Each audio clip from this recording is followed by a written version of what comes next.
ఏముందండి విర్రవేగడానికి దేవుని దగ్గర?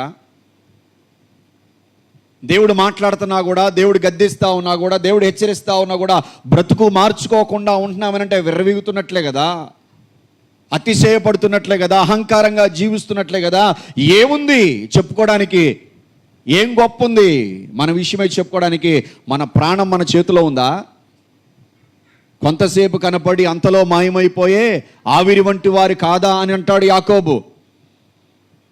గడ్డి ఎండును పువ్వు రాలును సర్వశరీరులు గడ్డిని పోలి ఉన్నారని మాట్లాడతాడు పేతురు.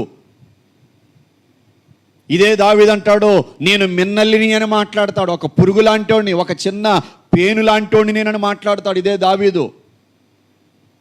ఏముంది చెప్పుకోవడానికి? ఇదే దావీదు అంటాడు, పోయబడి మరలా ఎత్తలేని నీళ్ల వంటి వాడిని అని మాట్లాడతాడు. విసిరి వెళ్ళి మరలా తిరిగి రాని గాలి వంటి వాడిని అని మాట్లాడతాడు భక్తుడు.